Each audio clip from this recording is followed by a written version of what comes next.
The chess club laughed when I joined, having no clue I was a grandmaster who'd beaten world champions. I walked into Lincoln High's chess club meeting on a Thursday afternoon in September, carrying a backpack and wearing clothes from Goodwill that didn't quite fit. The room smelled like old textbooks and teenage desperation to belong somewhere. 12 students sat around folding tables with cheap plastic chess sets scattered between them, and every single one looked up when I entered like I'd interrupted something sacred. The club president, a senior named Dominic Zhao, stood near the whiteboard where someone had written "State Championship or Bust" in red marker. He sized me up with the kind of look that said he'd already decided I didn't belong here, his eyes moving from my scuffed shoes to my faded jacket before settling on my face with barely concealed disdain. Dominic asked if I was lost, his tone suggesting he hoped the answer was yes. I said I wanted to join the chess club, and the room erupted in snickers. A girl with pink-streaked hair named Veronica Lim actually laughed out loud while covering her mouth like she was trying to be polite about it. Dominic exchanged glances with his vice president, a stocky kid named Trevor Banks, and asked if I even knew how the pieces moved. I said I knew a little about chess, and that made Trevor laugh so hard he had to wipe his eyes. He said they weren't a beginner's club, that this was serious competitive chess for students preparing for state and regional tournaments. He suggested I try the school library, where they had chess books for people learning the basics.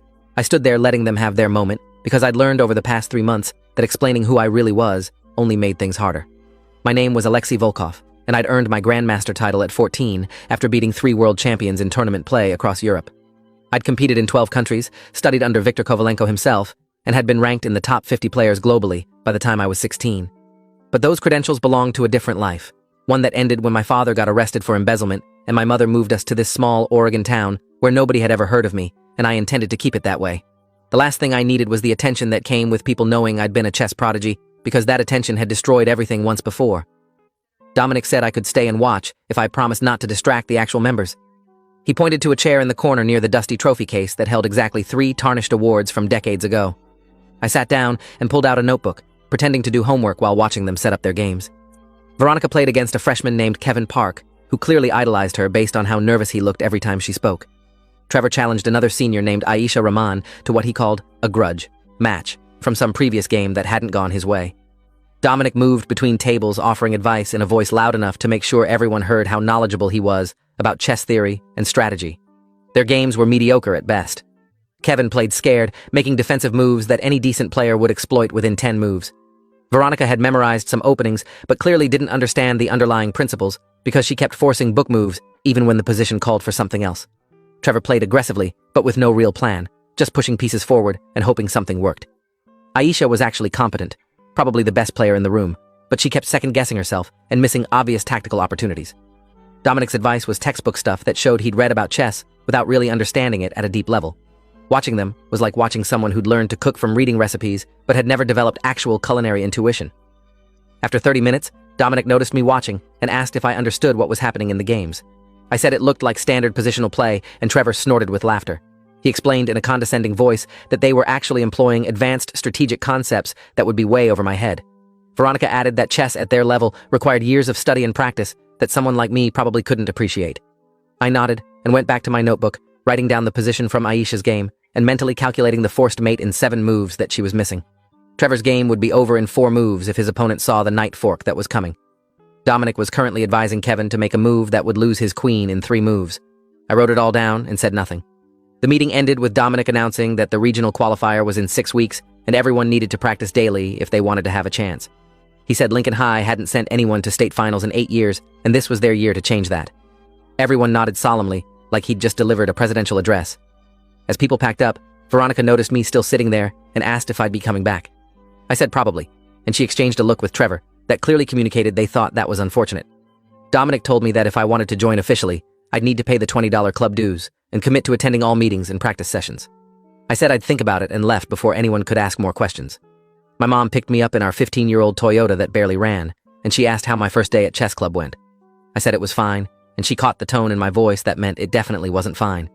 She asked if I'd told them about my background, and I said no, that we'd agreed I would keep that part of my life private. She looked relieved because she was still dealing with the fallout from my father's arrest, and the last thing she needed was reporters tracking us down because someone discovered that the disgraced oligarch's prodigy son was living in Oregon. We drove home to our tiny apartment in silence while I thought about whether hiding who I was had been the right choice or just the easier one. That evening, I set up my chessboard and replayed games from the World Championship matches I'd studied years ago. The pieces moved across the board in patterns that felt more like home than anywhere I'd lived in the past 3 months. Chess was the only thing that made sense anymore. The only place where the rules were clear and talent actually mattered instead of which family you came from or how much money your parents had. I'd lost my father, my home, my country, and my reputation, but I still had chess. Nobody could take away the patterns I'd learned, or the thousands of games I'd memorized, or the instincts I'd developed through years of tournament play. Those belonged to me, regardless of where I lived or what name people called me by. I went back to chess club the next week with $20 I'd earned washing dishes at a restaurant where my mom worked. Dominic took the money and wrote my name on a roster that had 12 other names already listed. He said they were doing a club tournament that day to determine seeding for the regional qualifier. Everyone would play everyone else in rapid games, 15 minutes per player, and rankings would be determined by points. The winner would get first seed and the honor of representing Lincoln High as their top player. He looked directly at me when he explained that this tournament was only for experienced players and maybe I should just observe since I was so new. I said I'd like to play, and Trevor laughed and said it was my funeral. The tournament started with me paired against Kevin for the first round. He set up the pieces and offered his hand, which I shook. He played the Italian game opening, and I responded with standard giuoco piano defensive setup, keeping everything simple and classical. Kevin played the first 10 moves from memory, but then started thinking hard when we reached the middle game. I'd already calculated the next 15 moves and knew exactly how the game would end, but I played slowly and carefully to avoid looking too confident. Kevin's position collapsed on move 18 when he moved his bishop to defend a pawn and walked straight into a knight fork he didn't see coming. He stared at the board for 2 minutes before resigning, his face red with embarrassment. Dominic watched my second game against a junior named Pablo Rivas, who played the Queen's Gambit with reasonable understanding of the opening principles. I declined the Gambit and transitioned into a closed position that suited my style. Pablo was solid for about 12 moves before making a small positional error that let me gain a tempo advantage. I pressed the advantage carefully, trading pieces when it favored me, and keeping pieces when the position required it. By move 25, Pablo was in a losing endgame and he knew it. He resigned gracefully and shook my hand, saying that was some impressive play. Dominic stood nearby, frowning like he was trying to figure out if I'd just gotten lucky twice. My third game was against Trevor, and he came in talking about how he was going to teach me what real chess looked like. He played the King's Indian attack with the kind of swagger that suggested he thought this was his special weapon. I'd played against the King's Indian attack approximately 300 times in tournament settings and knew every major variation by heart. Trevor's version was textbook but mechanical, showing he'd memorized lines without understanding the ideas behind them. I let him build his attack while quietly improving my position, then launched a counterattack on the queenside that he never saw coming. His king was suddenly in danger, and all his pieces were on the wrong side of the board. He lasted until move 28 before resigning with a bitter expression that said he was already making excuses in his head. Veronica was next, and she set up the pieces with careful precision, lining up everything perfectly before starting the clock. She played the French defense with reasonable technique, getting through the opening without any major mistakes. The middle game was where she started struggling because the position required creative thinking rather than memorized moves. I offered a pawn sacrifice that opened lines toward her king, and she took 5 minutes deciding whether to accept it. She declined the sacrifice, playing it safe, but that just let me build my position even more. By move 23, her position was cramped and uncomfortable. She resigned on move 31 after I won her queen through a forced sequence she hadn't calculated. Aisha was my fifth opponent, and she was clearly the best player I'd faced in the club so far. She played the Sicilian defense with real understanding, getting an active position and creating genuine threats against my king. We reached a complex middle game where both sides had chances, and I had to actually think about my moves instead of just playing on autopilot. She found several good defensive resources and forced me to calculate carefully to maintain my advantage. The other club members gathered around to watch because this was actually a competitive game. I eventually won through a tactical sequence in the endgame, but Aisha had pushed me harder than anyone else here. She shook my hand afterward and said she'd enjoyed the game, her eyes showing real appreciation for someone who could play at her level. My sixth game was against Dominic himself, and the room went quiet when we sat down. He was undefeated so far in the tournament and clearly expected to win this easily. He played the Ruy Lopez with the confidence of someone who'd won with it many times before. I responded with the Berlin defense, which was considered the most solid defensive system against the Ruy Lopez. Dominic knew the main lines, but I took him into a variation that was slightly off the beaten path, one that I'd studied extensively with Victor years ago. He started thinking longer on each move, burning through his time while I played relatively quickly because I knew these positions cold. The middle game was equal, but only in material count. Positionally, I was slightly better, and that advantage grew with every move. Dominic's face got redder as the game progressed and his position deteriorated. He'd gone from expecting an easy win to fighting for a draw to just trying to survive. His time was running low, and he started making mistakes under pressure. I won a pawn, then traded into an endgame that was technically winning but required precise technique. Dominic tried some desperate tactics, but they were easy to refute. He resigned with 3 minutes left on his clock, standing up abruptly and walking away from the board without shaking my hand.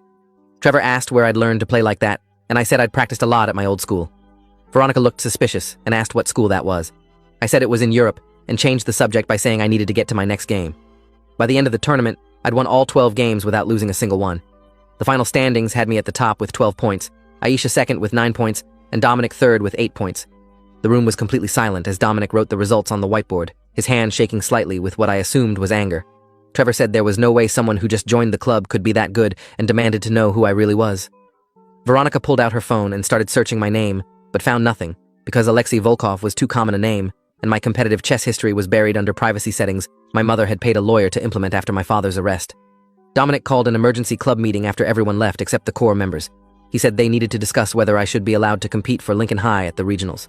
Trevor argued that I was clearly too good for high school chess and must be lying about something. Veronica said it wasn't fair to the other clubs if they brought in a ringer who was obviously way above the competition level. Aisha, to her credit, said that if I was a student at Lincoln High and paid the club dues, I had every right to compete regardless of my skill level.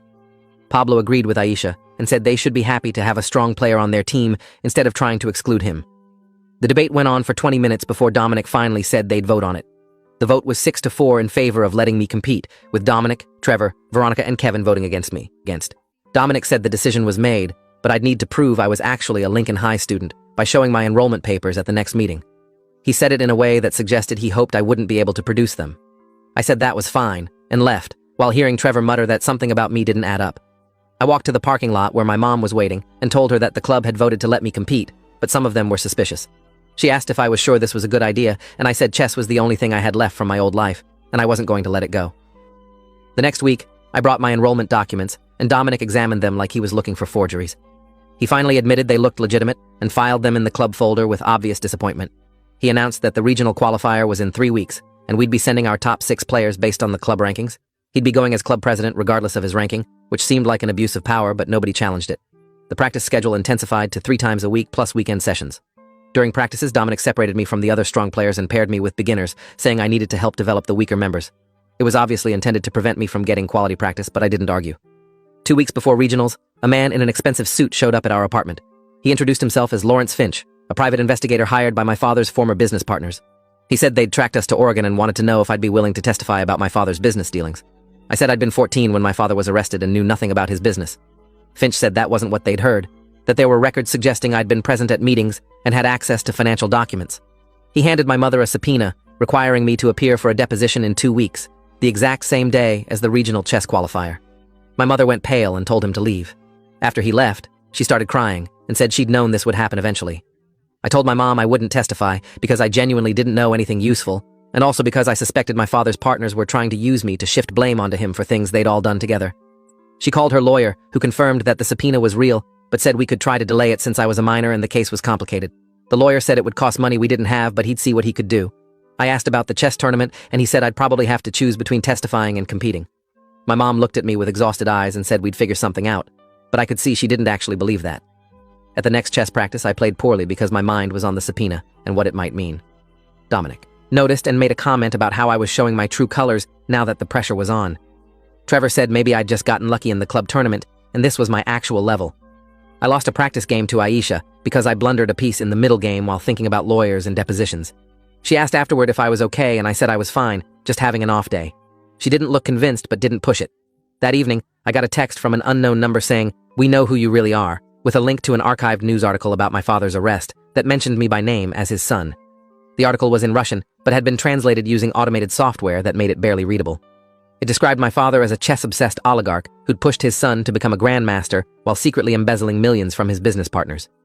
There was a photo of me at age 15, holding a trophy after winning a tournament in Moscow, my face younger, but unmistakably mine. The article speculated that I'd known about my father's crimes and might have even helped launder money through fake chess prizes. None of that was true, but the article had been published at the height of the scandal when newspapers were printing anything sensational. I showed the text to my mom, and she immediately called her lawyer, who said the privacy protections he'd set up had apparently been breached, and we should prepare for my identity to become public. The next day at school, someone had printed the translated article and posted copies on walls throughout the building. My Russian name was highlighted in yellow marker, and someone had written "Chess Club Fraud" across the top. I ripped down every copy I found, but there were dozens of them. Students I'd never spoken to stared at me in the hallways and whispered to each other.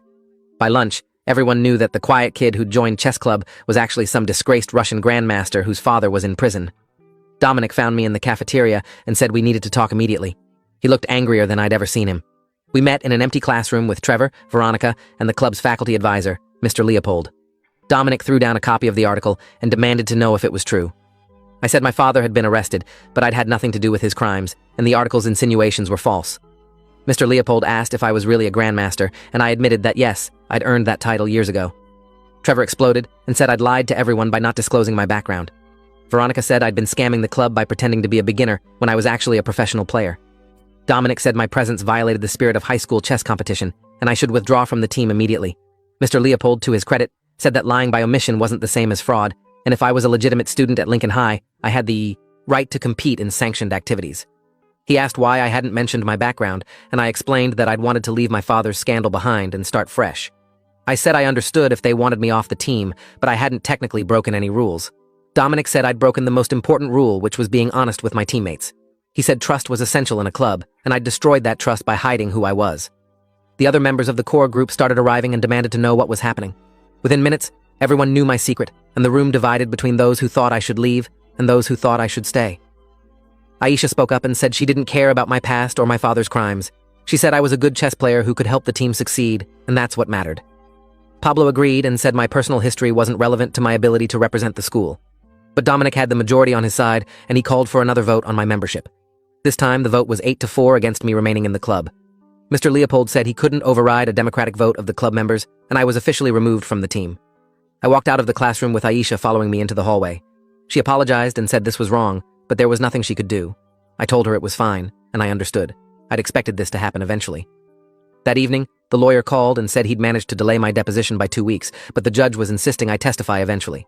He said Lawrence Finch had been asking questions around town about me, and had apparently been the one who leaked my identity to the school. My mother asked if we should move again, and the lawyer said that would look suspicious and might make things worse legally. He suggested I keep my head down and avoid any publicity that might draw more attention. I mentioned that I'd just been kicked out of the chess club, and he said that was probably for the best, since competing in tournaments would have generated the exact kind of attention we were trying to avoid. The next few days at school were brutal. Students who'd never cared about chess suddenly had strong opinions about whether I should have been allowed to compete. Someone created a poll on social media asking if it was fair for a grandmaster to play in high school tournaments, and it got hundreds of responses.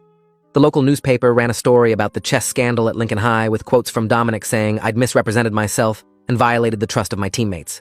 The article mentioned my father's arrest in Russia and the embezzlement charges, even though those had nothing to do with chess. My mom got called by her work supervisor and told to take a few days off until things calmed down. I stopped going to school for a week and studied online using makeup work the teachers sent home. My mom said we couldn't afford another move, and I needed to face this eventually. I spent my time playing chess online using anonymous accounts, destroying opponents who had no idea they were playing against someone who'd beaten world champions. The games were hollow victories that meant nothing, but at least they were something. I replayed the games from my club tournament and thought about how different things would have been if I'd just played badly and stayed in the middle of the pack. Maybe hiding my ability had been even more important than hiding my identity. Lawrence Finch showed up at our apartment again, and this time he had different questions.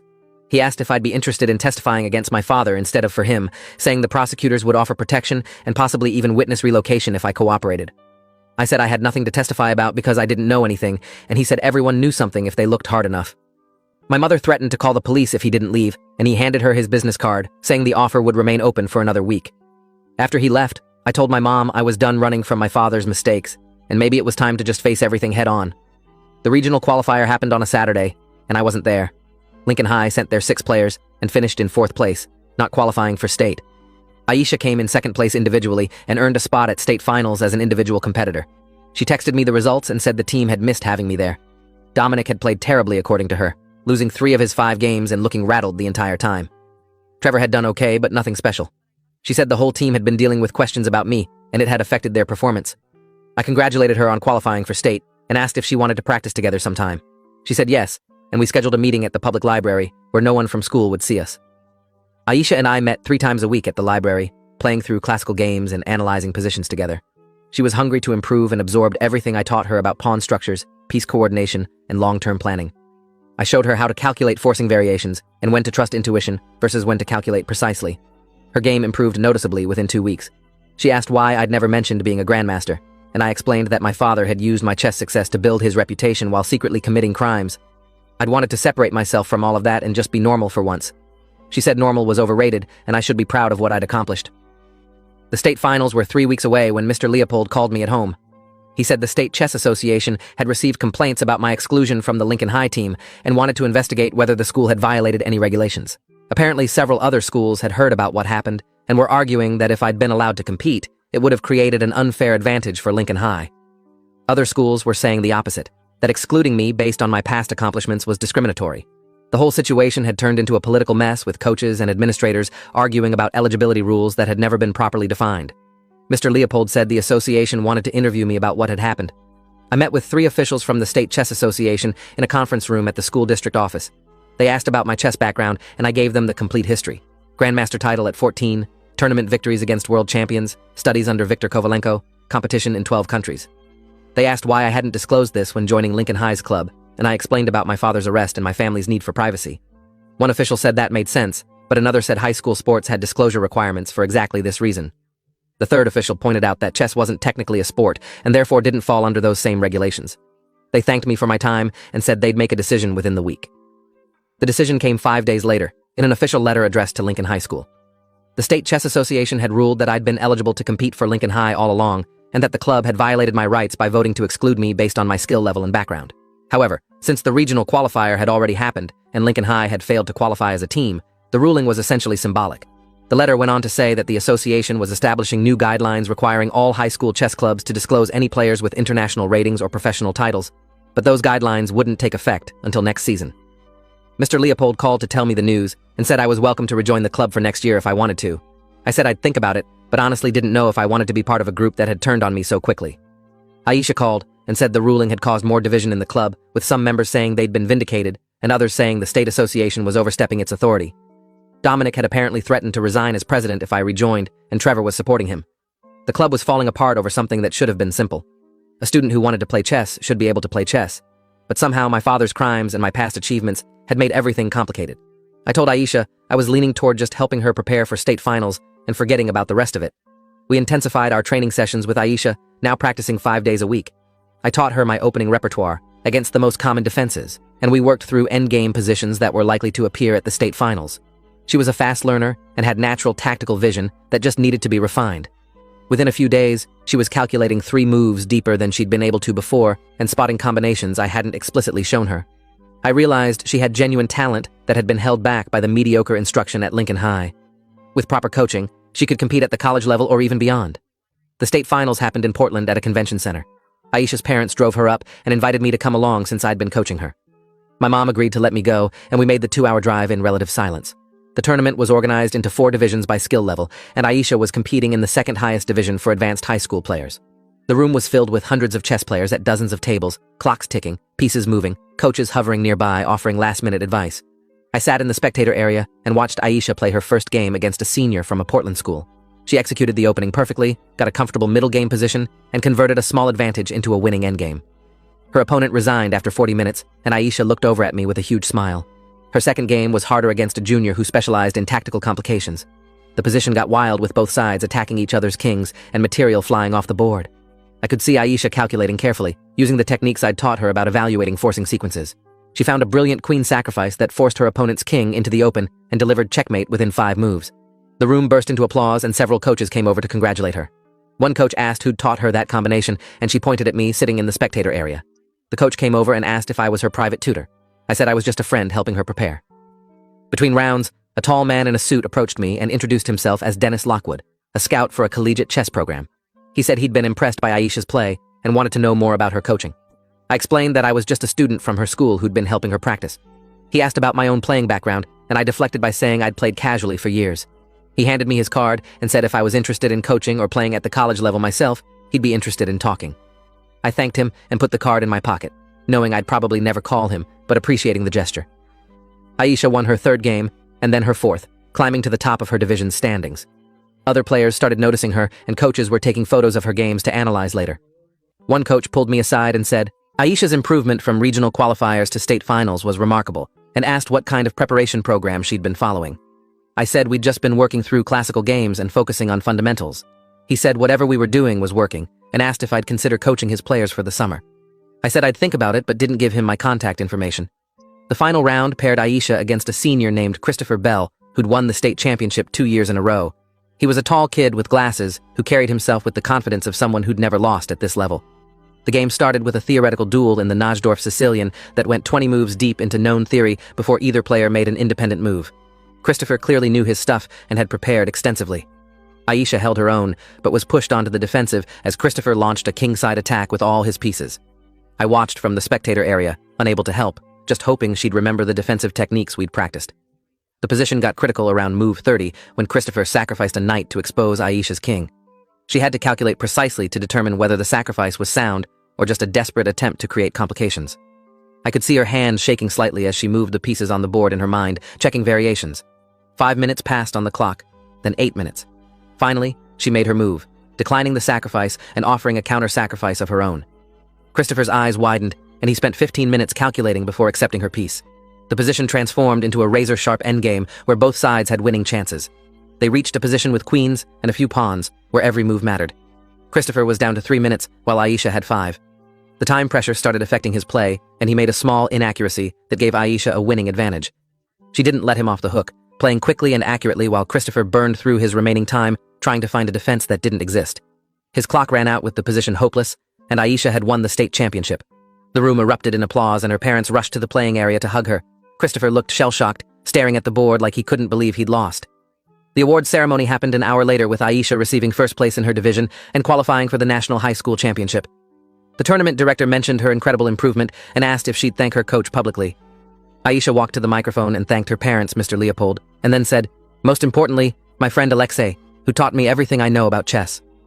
The room went quiet, and I saw several coaches looking around trying to figure out who Alexei was. Dennis Lockwood approached me after the ceremony and said he'd done some research during the final round. He knew exactly who I was now and wanted to understand why I was coaching high school players instead of competing myself. I told Dennis the whole story about my father's arrest, our move to America, my need to stay out of the spotlight to avoid attention from investigators and media. He listened without judgment and said he understood the complexity, but thought I was wasting my talent by hiding. He said chess needed players like me regardless of my family history, and that running from my abilities wasn't going to help anyone. I said I appreciated his perspective, but my priority was keeping my mother safe and not creating more problems for her. He said he respected that, but gave me his card again and told me to call if I ever changed my mind about competing or coaching professionally. On the drive home, Aisha thanked me repeatedly for everything I'd taught her and said she couldn't have won without my coaching. Her parents asked how I'd learned so much about chess, and Aisha admitted that I was actually a grandmaster, which made her father nearly drive off the road. He pulled over and turned around to look at me with wide eyes, asking why a grandmaster was living in Oregon and coaching high school students. I gave them the abbreviated version about my father and our need for privacy. Aisha's mother said she understood and promised they wouldn't spread the information around. Her father said he was grateful I'd helped his daughter, but worried about what this meant for her future competitions if people found out she'd been coached by a professional. The questions about coaching legitimacy came up 3 days later when the tournament director called Aisha's parents. Someone had filed a complaint alleging that Aisha had received professional coaching in violation of amateur status rules. The complainant was anonymous, but everyone assumed it was Christopher Bell's coach who was upset about losing. The state association opened an investigation and requested documentation of all coaching Aisha had received. Her parents called me in a panic asking what to do. I said to tell the truth, that I was just a friend who'd helped her practice and hadn't charged any money.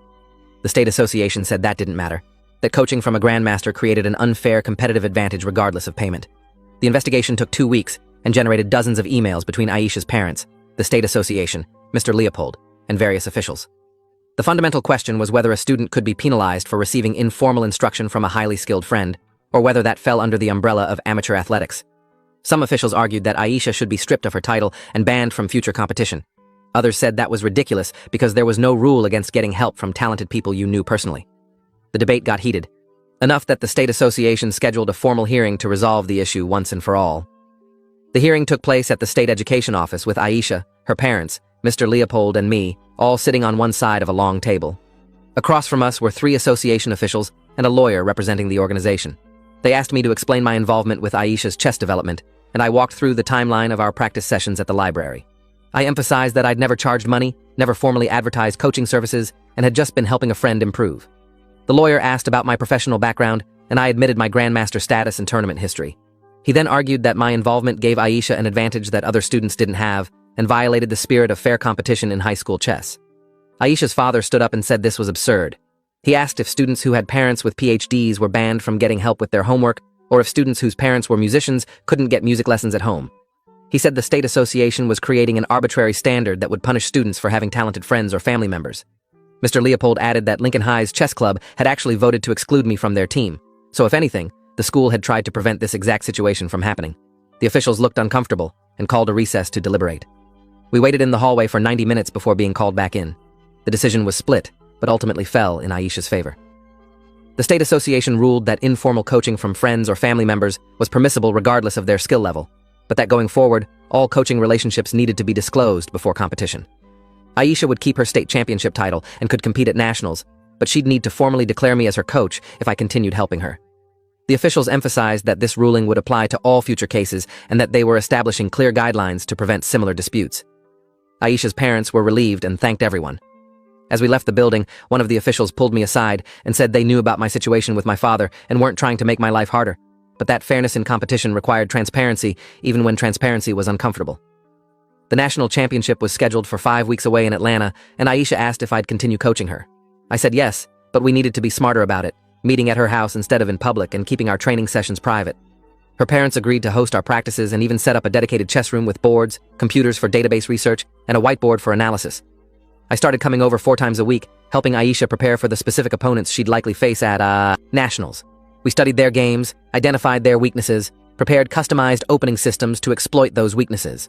This was the kind of professional-level preparation I'd received from Victor years ago, and I could see Aisha improving daily.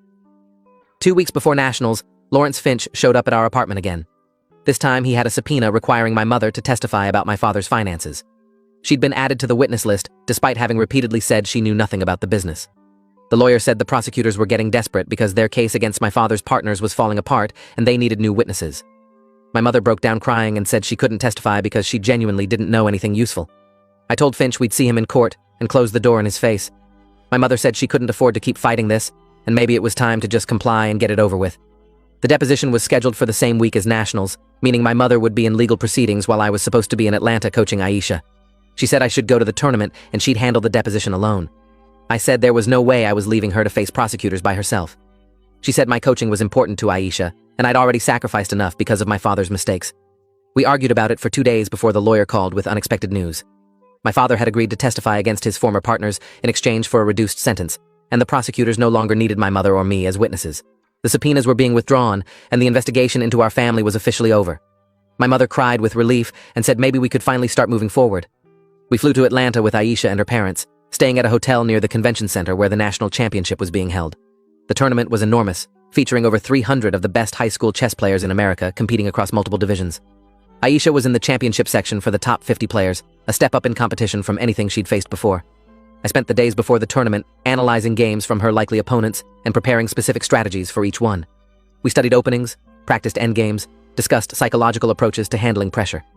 Aisha was nervous but focused, absorbing everything I taught her with the dedication of someone who knew this was her chance to prove herself on a national stage. The tournament started with Aisha winning her first 2 games convincingly. She executed the opening preparations perfectly and showed good technique in converting advantages. Her third game was against a player from California who specialized in aggressive attacks and tactical complications. The game got messy with both sides attacking, and I could see Aisha struggling to calculate all the variations. She fought hard, but eventually lost when her opponent found a brilliant sacrifice that crashed through her defenses. After the game, she came to our coaching area looking dejected. I told her the loss was actually good because it showed her where she needed to improve. We spent an hour analyzing what went wrong and how to better handle those types of positions. Aisha responded to the loss by winning her next 3 games, climbing back into contention for a top 10 finish. Her 7th game was against the tournament favorite, a senior from New York named Nathan Cross, who'd been ranked number 1 in high school chess for 2 years. Nathan had a perfect score so far and was expected to win the championship easily. The game attracted a large crowd of spectators and several coaches who wanted to see how Aisha would handle playing against the best. I watched from the coaching area, unable to communicate with her, but hoping she'd remember everything we'd worked on. The game started with Nathan playing a sharp variation of the Sicilian defense that had refuted dozens of opponents. Aisha responded with a new idea we'd prepared specifically for this opening, a pawn sacrifice that led to rich positional compensation. Nathan looked surprised and spent 20 minutes thinking about how to handle the unexpected position. The middle game was complex with both sides having chances, and I could see Aisha calculating deeply on every move. She found several strong moves that kept Nathan under pressure, not letting him consolidate his extra pawn. The position reached a critical point where Aisha had the chance to force a draw by repetition or continue playing for a win. She continued playing, and the crowd murmured with appreciation for her ambition. Nathan defended resourcefully, and the game simplified into an endgame where he was still up a pawn, but Aisha had active pieces and counterplay. They played for another 40 moves in a technical struggle, where both players demonstrated high-level endgame understanding. Eventually, Nathan managed to activate his extra pawn and push it toward promotion. Aisha fought until the very end, but had to resign when Nathan's pawn was unstoppable. Despite the loss, the crowd applauded both players for an impressive game. Nathan came over afterward and told Aisha she'd played brilliantly and would definitely be someone to watch in future tournaments. The compliment from the tournament favorite meant everything to her. Aisha won her remaining games and finished in 8th place nationally, earning recognition as one of the top high school players in America. The awards ceremony celebrated her achievement and mentioned that she was only a junior with another year of eligibility remaining. Several college coaches approached her parents about scholarship opportunities, and Dennis Lockwood from earlier was there representing his program. Aisha thanked me publicly again during her speech, saying that without my coaching, she wouldn't have been able to compete at this level. I stayed in the background, but felt genuine pride in what she'd accomplished. Helping her succeed felt more meaningful than any of my own tournament victories had. On the flight home, Aisha's father asked if I'd be willing to continue coaching her next year to prepare for a run at the national championship. I said I would if circumstances allowed, but that things were still complicated with my family situation.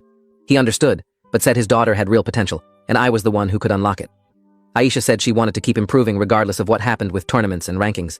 She said chess had become more than just winning for her. It was about understanding and beauty and pushing herself to think deeper than she'd ever thought before. I recognized that transformation because it's exactly what chess had meant to me before my father's scandal had poisoned everything. Back at Lincoln High, the chess club was in chaos. Dominic had resigned as president after Aisha's national success made his exclusion of me look even worse in retrospect. Trevor and Veronica had also quit the club entirely. Mr. Leopold had called a meeting to reorganize and asked if I'd be interested in joining the leadership. I said I'd join as a regular member, but didn't want any official position. Aisha was elected president unanimously, and she immediately changed the club culture, establishing rules against elitism and requiring experienced players to help coach beginners. The club grew from 12 members to 30 within a month, as word spread that chess club was now welcoming to players of all levels. I started teaching group lessons for the club twice a week, covering opening principles, tactical motifs, endgame technique, and chess philosophy. The beginners improved rapidly, and some of the intermediate players started showing real talent. Kevin, who'd lost to me in the first round of that initial club tournament, developed into a solid player who made state finals the following year.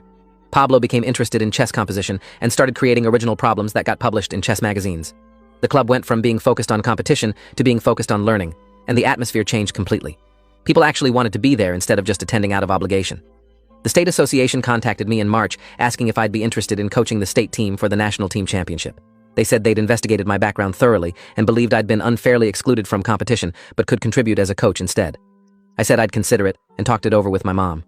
She said my father's legal situation was finally resolved with him serving his sentence in Russia and no longer affecting us directly. The prosecutors had moved on to other cases and the media attention had faded. She said if I wanted to return to chess publicly, she'd support that decision. I accepted the coaching position and started working with the top players from across the state. The national team championship happened in June in Chicago, with state teams competing in a round-robin format. I coached a team of 6 players including Aisha, preparing them for each match and analyzing games between rounds. We finished in 3rd place nationally, the best result for our state in 15 years. The experience reconnected me with the competitive chess world I'd left behind, and several tournament directors approached me about returning to play in adult tournaments. I said I'd think about it but wasn't ready to commit to serious competition yet. Coaching felt safer and more fulfilling than playing because it let me contribute to chess without putting myself in the spotlight. That summer, I started taking students for private coaching, charging reasonable rates that helped my mom with expenses while giving me purpose beyond just hiding from my past. Word spread through the chess community that a grandmaster was coaching in Oregon, and my schedule filled up quickly. I worked with kids as young as 7 and adults as old as 60, helping each of them improve their understanding of chess. Some wanted to compete seriously, while others just wanted to appreciate the game more deeply. I enjoyed both types of students because they reminded me that chess had value beyond just winning and losing. Dennis Lockwood contacted me in August with an offer to coach at his college program with a full scholarship if I also enrolled as a student. I'd be coaching the collegiate team while completing my own degree and could compete in adult tournaments as my schedule allowed. The offer was generous and would let me continue my education while staying involved in chess. I discussed it with my mom, who encouraged me to accept, saying she'd be fine on her own and I needed to start building my future instead of just managing her past. I accepted the position and enrolled for the spring semester, planning to move to campus after finishing the fall term at Lincoln High. My last semester at Lincoln High was bittersweet. The chess club was thriving with 40 members and a waiting list of students who wanted to join. Aisha was preparing for another run at state finals and nationals with confidence that came from genuine skill rather than just natural talent. The culture that had mocked me for joining had been completely transformed into something welcoming and supportive. I thought about how different things would have been if I'd revealed my identity from the beginning instead of trying to hide it. Maybe the honesty would have been better, or maybe the mockery would have just come sooner.